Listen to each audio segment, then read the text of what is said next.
First Contact. The crystalline displays aboard the Commonwealth flagship Inevitable Dominion painted Commander Zora Thrix's scaled features in cool blue light. Her vertical pupils narrowed as she studied the unassuming blue-green planet rotating slowly on the main view screen. Third from an unremarkable yellow star in the unfashionable outer arm of a standard spiral galaxy.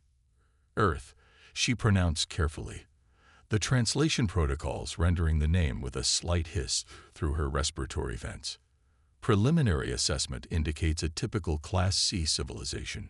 Rudimentary spaceflight capabilities limited to their immediate orbital vicinity. Nuclear fission technology. Primitive quantum computing.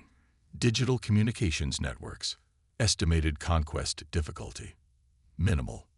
High Admiral Vanax, his massive form draped in the ceremonial medals of 17 successful planetary integrations, barely glanced at the display. Standard procedures, then, Commander. Establish observation posts, catalog their military capabilities, identify leadership structures, and prepare integration protocols. Yes, Admiral, Thrix responded, but hesitated before turning away. There are anomalies in the preliminary data that warrant additional scrutiny. Vanax's double eyelids blinked in sequence, a gesture of mild irritation. Anomalies. Their technological development follows an unusual pattern. Most species progress along predictable trajectories, but these, humans, demonstrate remarkable acceleration in some areas while remaining primitive in others.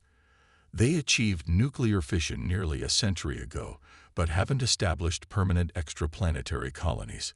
They've created sophisticated medical technology, but still die from simple cellular mutations. Inefficiency is common among pre-integration species, Vanax dismissed. There's more, Thrix continued. Their historical records show extraordinary adaptability. When faced with existential threats, they don't simply overcome them. They transform them into advantages. Their greatest scientific leaps occurred during or immediately following their most devastating conflicts. Vanax finally gave her his full attention, multiple appendages settling into a posture that indicated genuine interest. Your assessment. Request permission to lead a detailed reconnaissance mission before we commit to standard conquest protocols. There's something different about these humans.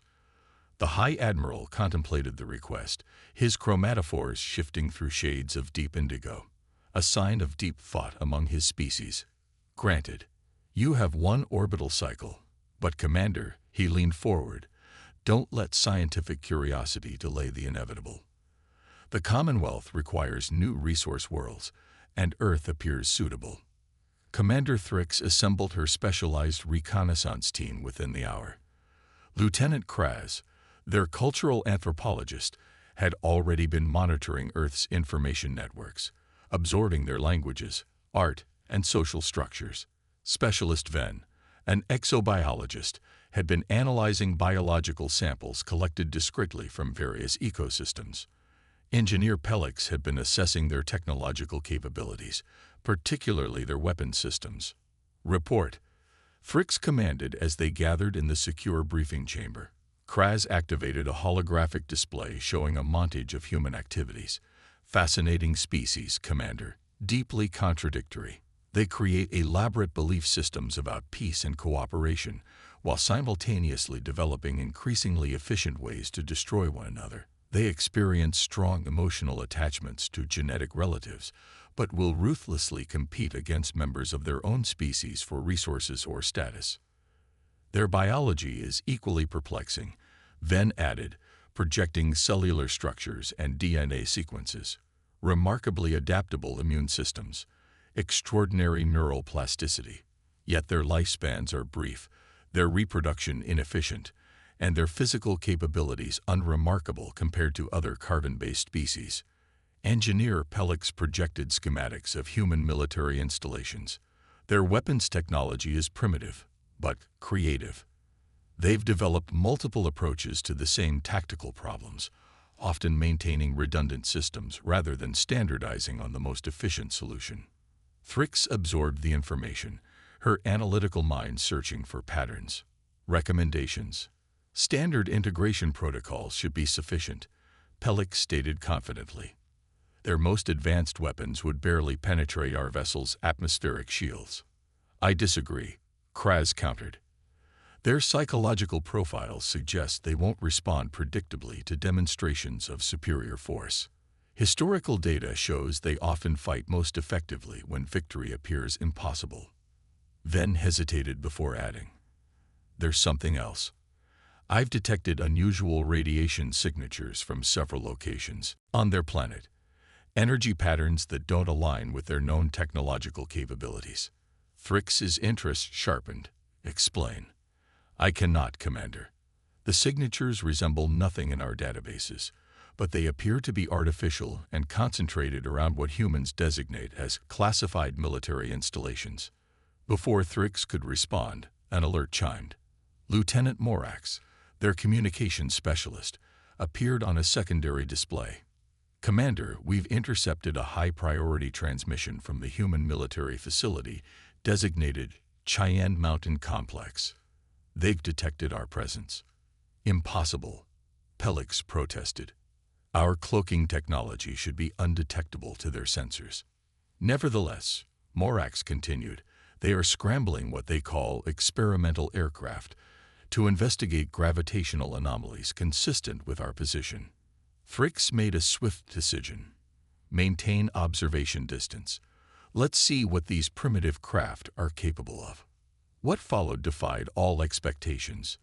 The approaching human vessels appeared outwardly primitive, aerodynamic designs consistent with atmospheric flight rather than space travel. Yet they maneuvered with impossible precision, accelerating to velocities that should have torn their simple metallic frames apart. Analysis. Thrix demanded as the vessels took formation around the cloaked Commonwealth scout ship. Pelix's scales had paled to an anxious gray. "Their propulsion technology is inconsistent with our intelligence. These craft are achieving acceleration beyond their material science capabilities." "We're being hailed," Morax reported, surprise evident in his tone. "They're using a communication protocol compatible with our systems." "How could they possibly?" Thrix began, then steadied herself. On screen, the display shifted to show a human female with dark skin and short-cropped hair, wearing what appeared to be a military uniform adorned with symbols of rank. "Unidentified vessel," the human spoke clearly. "This is Colonel Maya Chen of Earth's Unified Aerospace Defense. You are currently in restricted Earth orbital space. We have been aware of your observation activities for the past 14 days and have allowed them to continue while we assessed your intentions." Thrix exchanged alarmed glances with her team before responding. "This is Commander Zura Thrix of the Galactic Commonwealth vessel Vigilant Observer. Our presence was meant to remain undetected. Your technology should not be capable of penetrating our cloaking fields." The human's expression remained neutral, but something like amusement flickered in her eyes. "Perhaps your intelligence on Earth is incomplete, Commander. We request that you maintain your current position while we establish appropriate diplomatic protocols for first contact." First contact protocols are determined by the Commonwealth, not by pre-integration species. Thrix responded automatically, though uncertainty had begun to creep into her assessment. "I understand," Colonel Chen replied. "However, we would prefer to avoid any misunderstandings. Our defensive capabilities have been activated as a precautionary measure. We hope they won't be necessary." The transmission ended, leaving Thrix staring at the planet below. Something was very wrong. Earth should have been an easy conquest, a routine integration into the Commonwealth. Yet these humans had detected their advanced ships, developed spacecraft with capabilities far beyond their expected technological level, and were now dictating terms as if they were equals. "Commander," Ven's voice broke through her thoughts. "Those energy signatures I detected earlier, they're activating all across the planet." When Thrix returned to the inevitable Dominion to report to Admiral Vanax, she found him already reviewing the reconnaissance data with growing concern. "This changes our approach," the Admiral acknowledged, his chromatophores now pulsing with agitated patterns. No species at their development stage has ever detected our observation vessels, let alone intercepted them. There's more, Admiral, Thrix said. Analysis of their communications suggests they've been preparing for extraterrestrial contact for decades. Their popular entertainment is filled with scenarios involving alien encounters, many depicting successful resistance against technologically superior invaders. Fiction. Vanax dismissed. Perhaps, but it has prepared their population psychologically for our existence. And there's something else. She hesitated, knowing how it would sound. Their historical records contain what appear to be previous encounters with non-terrestrial entities, mostly dismissed as mythology or conspiracy theories by their mainstream science, but the descriptions contain technological details that align with several known spacefaring species. Admiral Vanax paced the command deck, multiple limbs gesturing in agitation. Your recommendation, Commander. Thrix knew her answer would determine the fate of millions, both human and Commonwealth. We should proceed with extreme caution. Earth is not what we expected. Before we commit to standard conquest protocols, we need to understand what we're truly facing. Vanax considered this, then nodded slowly. Very well. Continue your investigation, Commander, but prepare invasion plans as well. The Commonwealth Council expects results, not mysteries. As Thrix left the command deck, she couldn't shake the feeling that humanity was playing a game whose rules she didn't fully understand. The planet below seemed to watch her with knowing patience, harboring secrets that defied Commonwealth intelligence. Earth was supposed to be just another primitive world ripe for integration, but something told Commander Thrix that nothing about this unremarkable blue planet would prove simple or inevitable. Unexpected resistance. 2 cycles later, the full might of the Commonwealth expansion fleet hung in Earth's orbit like a constellation of metallic predators. 27 warships, each capable of reducing a city to molten slag, arranged in perfect geometric formation. The display of power was meant to instill terror, a psychological tactic that had preceded successful planetary integrations 17 times before. Commander Zarathrix stood at attention on the command deck of the inevitable Dominion as High Admiral Vanax prepared to initiate standard conquest protocols. Despite her continued misgivings, the Commonwealth Council had ordered the integration of Earth to proceed without further delay. Commence Phase 1. Admiral Vanax commanded. Neutralize their global communications and disable their orbital assets. Brilliant beams of focused energy lanced from the Commonwealth vessels, targeting the network of primitive satellites encircling Earth. The outdated technology should have disintegrated instantly. Instead, the beams dissipated harmlessly against invisible barriers surrounding each target. Shields. Engineer Pelix exclaimed in disbelief. Their satellites have defensive shielding. Impossible. Vanax hissed. Increase power and target their largest communications arrays. The Commonwealth warships intensified their assault, pouring destructive energy toward Earth's communication infrastructure. The results remained unchanged. Their weapons found no purchase against technologies that shouldn't exist on a Class C world. We're being hailed, Lieutenant Morax reported. Multiple channels, multiple human governments, all requesting immediate cessation of hostile actions. Before Vanax could respond, the main view screen activated without authorization. The face of Colonel Chen appeared, her expression now hardened with resolve. Commonwealth Fleet, she began without preamble. Your unprovoked attack against Earth's satellite network constitutes an act of war. Cease fire immediately and withdraw to minimum safe distance. Admiral Vanax's chromatophores flashed crimson with anger. This is High Admiral Vanax of the Galactic Commonwealth. Your planet has been selected for integration. Resistance is not only futile but illogical. Your technology cannot hope to. I'll simplify this for you, Admiral. Chen interrupted. You have 30 seconds to cease your attack before we demonstrate why that would be in your best interest. The transmission cut abruptly, leaving the command deck in momentary silence. Continue the assault. Vanax ordered. Proceed to Phase 2. neutralize their primary military installations. Fricks stepped forward. Admiral, I strongly recommend we reassess. Their defensive capabilities exceed our intelligence. We shoaled. Your concerns are noted, Commander. Vanax cut her off. The Commonwealth does not retreat from pre-integration species. Execute the order. The Commonwealth fleet redirected its weapons toward military bases across Earth's surface. Once again, their energy weapons dissipated against invisible shields. But this time, Earth responded. From concealed installations around the planet, beams of concentrated energy surged upward with precision that defied human targeting capabilities. 3 Commonwealth support vessels were struck simultaneously, their shields flickering as they absorbed unprecedented energy levels. Analysis. Vanax demanded as the command deck erupted in frantic activity. Energy signatures unknown, Pelix reported, his voice tight with professional concern. Their weapons technology appears to operate on principles outside our scientific understanding. Defensive posture, Vanax ordered. All vessels, maximum shields. The Commonwealth fleet regrouped, forming a defensive configuration that had repelled attacks from civilizations far more advanced than Earth should be. It proved insufficient.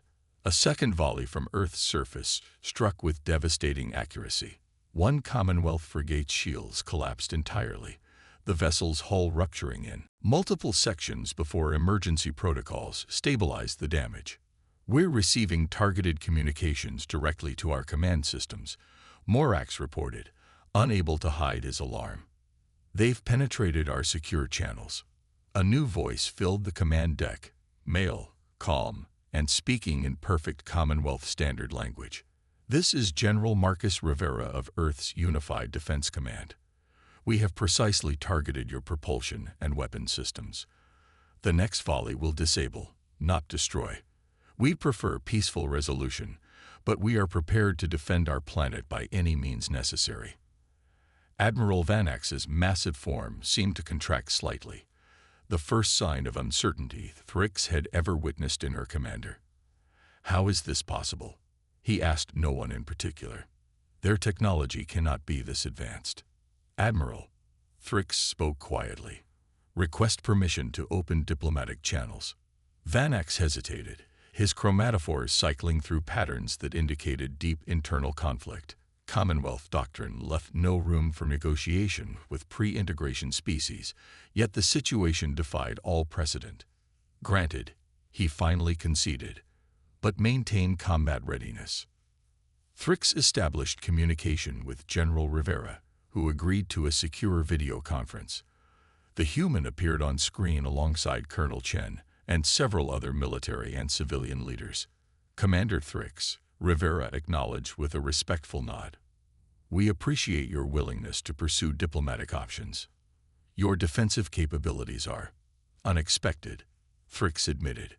Our intelligence indicated Earth was a standard Class C civilization. Something like satisfaction flickered across Rivera's face. We've worked very hard to maintain that appearance.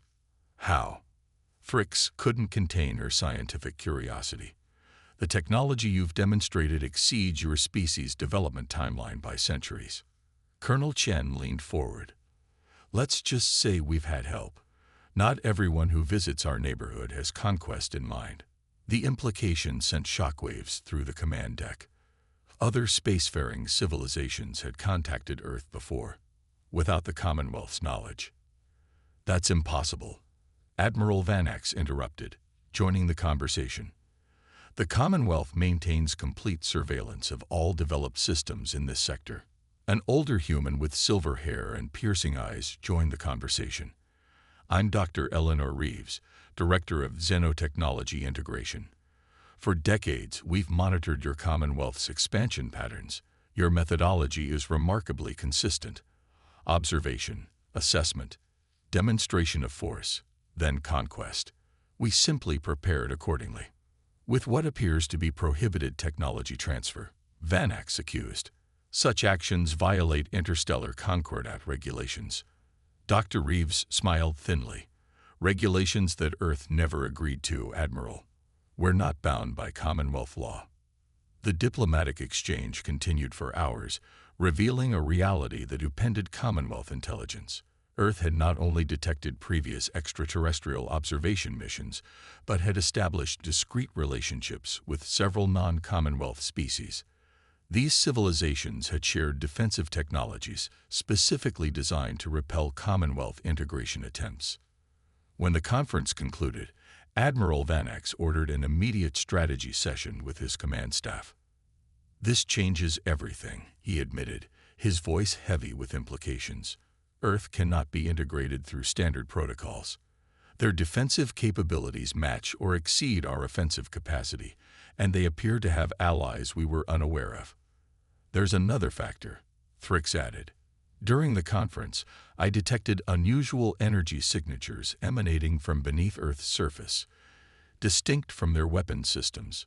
Something ancient and powerful is down there, and I don't believe even the humans fully understand it." Vanax's multiple eyes fixed on her with sudden intensity. "Explain." "The energy patterns resemble artifacts recovered from predecessor sites. If Earth contains genuine predecessor technology..." She left the implication hanging. The command room fell silent. The predecessors, an ancient civilization that had vanished millennia ago, leaving only scattered remnants of their incomprehensibly advanced technology throughout the galaxy. Commonwealth doctrine mandated immediate reporting of all predecessor artifacts to the Science Directorate. "This requires careful consideration," Vanax finally said. "Commander Thrix, prepare a detailed report for the Commonwealth Council. Include all anomalous readings and your assessment of potential predecessor connections. In the meantime, we will maintain position but suspend offensive operations." As the command staff dispersed, Engineer Pellix approached Thrix privately. "Commander, there's something else. Analysis of the human counterattack shows they were deliberately limiting their weapons' effectiveness.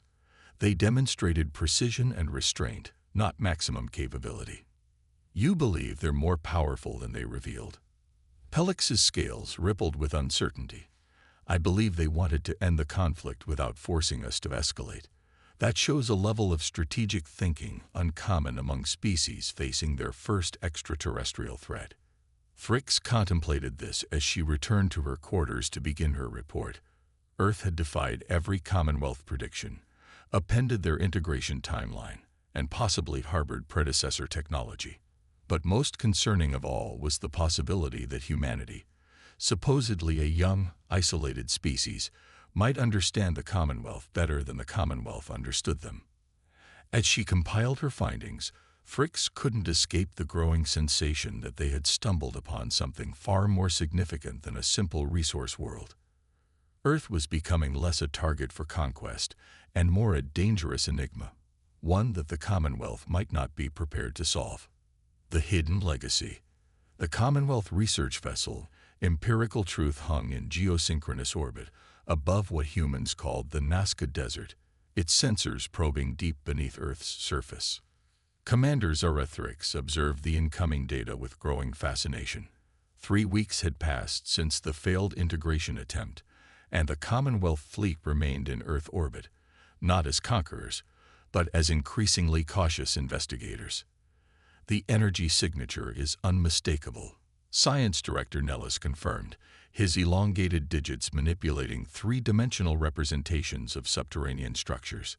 "Predecessor technology, buried at least 50,000 years ago, predating human civilization by tens of thousands of years. And active," Thrix noted, watching energy patterns pulsate through the ancient machinery. "Recently activated." "Yes," Nellis agreed, his voice betraying professional excitement despite the political implications. "The activation coincides precisely with our arrival in the system." The revelation confirmed Thrix's growing suspicion. "It's a defense system, dormant until needed." "Not just defense," Nellis corrected. "Based on these readings, it's a complete technological repository. Manufacturing capabilities, energy production, possibly even data storage.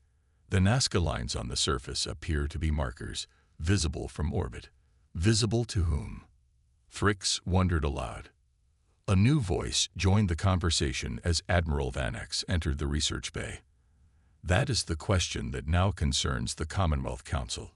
His tone was grave. "Your discovery has generated significant debate. Some council members believe we should withdraw entirely from this system." Withdraw? Thrix couldn't hide her surprise. The Commonwealth had never abandoned an integration target. Others, Vanax continued, advocate for immediate military escalation, bringing additional fleets to ensure Earth's compliance before these predecessor systems fully activate.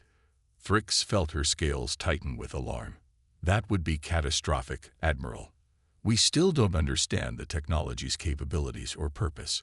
Aggressive action could trigger automated defense protocols beyond our ability to counter, which is why the Council has authorized a third option." Vanax activated a secure communication channel. "You've been granted clearance to establish direct diplomatic contact with Earth's leadership regarding the predecessor technology. We need to determine if the humans are aware of what lies beneath their surface." The meeting took place in a location humans called Geneva, a neutral diplomatic center.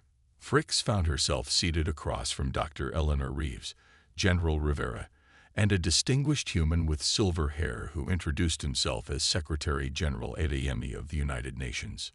"We appreciate your willingness to share information about these predecessor artifacts," Adeyemi began. "Though I must admit, we've been studying them ourselves for quite some time." Thrix couldn't conceal her surprise. "You were aware of their existence?" Dr. Reeves smiled. "The first artifacts were discovered in 1947 when we detected unusual energy readings from a crash site in New Mexico. Since then, we've located 17 major installations globally. We call them Forerunner sites." "How much do you understand about their function?" Thrix asked carefully. "Enough to adapt some of their technology for defensive purposes," General Rivera admitted, "though much remains beyond our comprehension." The sites became increasingly active over the past 50 years, corresponding with our technological advancement. "And significantly more active when your fleet arrived," Dr. Reeves added pointedly. Thrix processed this information carefully. "The Commonwealth has encountered predecessor, or as you call them, Forerunner, technology across many star systems. They were an ancient civilization that disappeared approximately 100,000 years ago. Their technological capabilities far exceeded our current understanding, but never have we found installations that activate in response to specific triggers." Secretary General Adeyemi leaned forward. "Commander Thrix, we've been transparent with you. Now we require the same courtesy. What does the Commonwealth know about these Forerunners and their connection to Earth?" Thrix hesitated. Commonwealth protocol strictly limited information sharing with pre-integration species. Yet these humans already possessed predecessor technology and had demonstrated both the will and ability to resist Commonwealth forces. Standard protocols seemed increasingly irrelevant. Commonwealth archaeologists believe the predecessors seeded compatible life throughout this galaxy, she finally admitted. "Most humanoid species share certain genetic markers suggesting deliberate engineering. But Earth is different. Your genetic diversity exceeds normal parameters, yet you show signs of accelerated evolution that shouldn't occur naturally." Dr. Reeves exchanged meaningful glances with her colleagues. "We've suspected as much. Our scientists theorize that humans might have been more than just another seeded species, possibly designated as inheritors of Forerunner legacy." The implications hung heavily in the air. If humans were indeed chosen successors to the predecessor's technological legacy, the Commonwealth's attempt to integrate Earth wasn't just a tactical failure. It was potentially a violation of the oldest known civilization's intentions. The diplomatic meeting continued for hours, with both sides sharing limited information about predecessor artifacts and their significance. When Thrix returned to the inevitable Dominion, she found Admiral Vanax waiting with unexpected news. "The Commonwealth Council has received your preliminary report," he informed her. "They've designated Earth as a protected heritage world, effective immediately." "Protected heritage," Thrix repeated, astonished. Such designation was extremely rare, reserved for planets with unique scientific or historical significance. Furthermore, Vanax continued, they've assigned you as permanent diplomatic liaison to Earth. Your scientific background and first-hand experience with humans make you uniquely qualified. Before Thrix could process this development, alarms blared throughout the ship. Lieutenant Morax appeared on the communication screen, his scales flushed with urgency. Admiral, Commander, we're detecting multiple unidentified vessels entering the system at high velocity. Non-Commonwealth signatures. Earth vessels. Vanax questioned. Negative. Unknown configuration, but energy signatures suggest advanced propulsion technology. They're heading directly toward Earth. Thrix and Vanax rushed to the command deck, arriving just as the unknown vessels decelerated into Earth orbit. 7 ships of sleek, organic design, unlike anything in Commonwealth records. We're being hailed, Morax reported. The transmission is directed to both our fleet and Earth's Defense Command. The view screen activated to reveal a being unlike any Thrix had encountered, humanoid but with luminescent skin that seemed to shift colors with each movement. Its eyes contained galaxies, Commonwealth vessels, Earth authorities. The being spoke in a melodic voice. I am emissary Thalzin of the Custodian Collective. We have detected the activation of progenitor systems on this world and come to verify appropriate succession protocols. Admiral Vanax stepped forward. This planet falls under Commonwealth jurisdiction. We have designated it a protected heritage world. The emissary's expression remained serene. The Commonwealth holds no authority over progenitor legacy worlds. We are here to determine if the current inhabitants have achieved the necessary developmental thresholds to access higher progenitor technologies. A second communication channel opened, showing General Rivera and Dr. Reeves. This is Earth Defense Command. We welcome the Custodian Collective and request clarification on these succession protocols. The protocols are simple, Thalzin explained. When a designated successor species reaches certain technological and social development markers, the dormant progenitor systems begin activation. Our responsibility is to verify legitimate succession and provide guidance during the transition phase. And if your verification determines humans are not legitimate successors? Thrix asked. The emissary's eyes darkened momentarily. Then all progenitor technology would be removed from this world to prevent misuse. Such removal would be thorough. As the communication ended, Admiral Vanax turned to Thrix. Your diplomatic assignment has just become significantly more complex, Commander. The Commonwealth Council must be informed immediately about these custodians. What about Earth? Thrix asked. Earth is now your primary concern, Vanax replied. If these custodians determine humans are not legitimate successors, the resulting technology removal could destabilize the entire sector. And if humans are confirmed as successors, he didn't need to finish the thought. If humans were officially recognized as inheritors of predecessor technology, the balance of power throughout known space would fundamentally change. Either outcome would reshape Commonwealth policy for generations. Thrix gazed at the view screen where Earth rotated serenely, unaware of the cosmic judgment now hanging over it. What had begun as a routine integration had evolved into a pivotal moment in galactic history, and somehow she found herself at its center. Diplomatic maneuvers. The observation deck of the Commonwealth diplomatic vessel, Reason Discourse, offered a panoramic view of Earth's curved horizon. Commander Zara Thrix stood beside Dr. Eleanor Reeves, both silently contemplating the blue planet below. 3 days had passed since the arrival of the Custodian Collective, and tensions across all parties remained high. Your species has an unusual saying. Thrix finally broke the silence. Caught between a rock and a hard place. I believe I now understand its meaning. Dr. Reeves smiled thinly. Indeed. The Commonwealth wants to ensure Earth doesn't gain technological superiority. The custodians want to determine if we're worthy successors to their progenitors, and we humans simply want to maintain our independence. An accurate assessment, Thrix acknowledged. Though I would add that certain factions within the Commonwealth now view Earth as potentially valuable allies rather than subjects. Your resistance to integration has impressed many. And you, Commander, what do you believe should happen? The question caught Thrix off guard.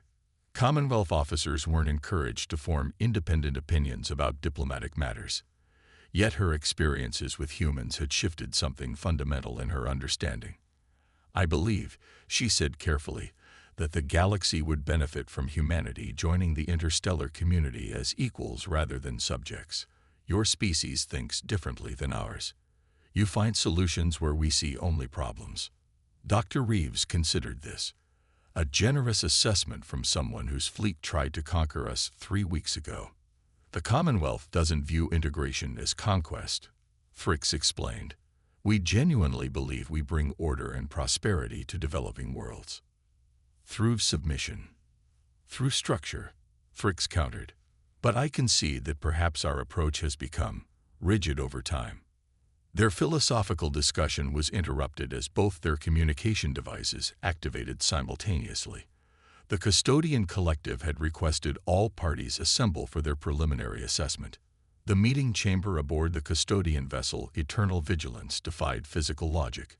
Spaces expanded beyond what their external dimensions should allow, and surfaces shifted subtly under observation. Around a circular table sat representatives from 3 distinct groups. The Commonwealth delegation led by Admiral Vanax, Earth's representatives including General Rivera and Secretary General Adeyemi, and the Custodian Collective under Emissary Thulzin. We have completed our initial evaluation of the progenitor systems on Earth.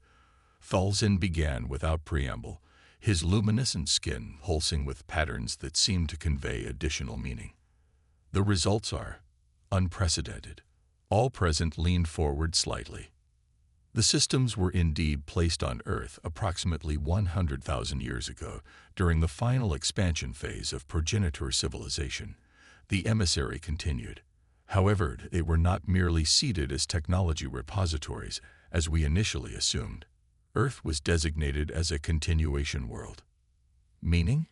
Secretary General Adeyemi prompted when Thulzin paused. Meaning the progenitors didn't simply leave their technology here, they left themselves. Their genetic essence was integrated into Earth's evolutionary trajectory, with the specific intent of eventually recreating their consciousness within a new species. Stunned silence followed this revelation. Admiral Vanax recovered first. Are you suggesting humans are reincarnated predecessors? Not precisely, Thulzin clarified. Rather, humans were engineered to eventually develop cognitive and creative capabilities similar to progenitor potential. A new vessel for an ancient paradigm. Dr. Reeves leaned forward. That explains the accelerated cranial development in human evolutionary history. We made cognitive leaps that evolutionary biology struggles to explain. Yes, the emissary confirmed. And it explains why the dormant systems began activating as human civilization advanced. They were programmed to recognize specific cognitive patterns, not merely technological thresholds. These patterns being, Thrix asked, creativity, adaptability, conceptual thinking, the capacity to imagine realities beyond immediate sensory experience. Thulzin's eyes seemed to deepen as he focused on the humans. Your art, your music, your literature. These were the triggers, not your weapons or computers. General Rivera looked skeptical. You're saying our paintings activated ancient alien technology. I'm saying your capacity to create them did, Thulzin corrected. The progenitors valued creativity above all attributes. They believed it was the fundamental force of universal consciousness.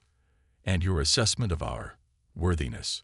Secretary General Adeyemi asked directly. The emissary's skin shifted through complex patterns before settling into a deep, vibrant blue. The Custodian Collective recognizes humanity as legitimate inheritors of progenitor legacy. The succession protocols have been initiated. However, his tone shifted. Full technological integration typically requires guidance to prevent catastrophic misuse. Admiral Vanax seized the opening. The Commonwealth has extensive experience managing technological transitions. We would be willing to provide such guidance under appropriate treaties. How generous, Dr. Reeves remarked dryly, considering you were attempting to conquer us mere weeks ago. Integration. Vanax corrected automatically, then paused.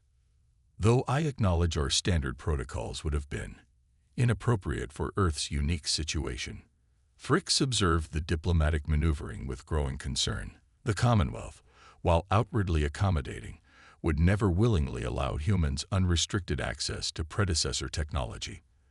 The custodians, bound by ancient protocols, would insist on oversight that might limit human independence, and humans themselves, fiercely protective of their autonomy, would resist both. Perhaps, she ventured carefully, a new approach is required, one without historical precedent. All eyes turned to her. The situation we face is unique, Fricks continued, finding confidence in the logic of her argument. Humans are recognized inheritors of progenitor legacy, yet they are also a young species by interstellar standards. The Commonwealth possesses experience in galactic affairs, yet lacks the creative adaptability the progenitors valued. The custodians understand progenitor technology, yet are bound by protocols established millennia ago. What are you proposing, Commander? Thalzin asked. A tripartite alliance. Not oversight, not guidance, but genuine collaboration. Humans gain controlled access to progenitor technology, with Commonwealth and custodian support. The Commonwealth gains a new perspective on problem-solving through human creativity.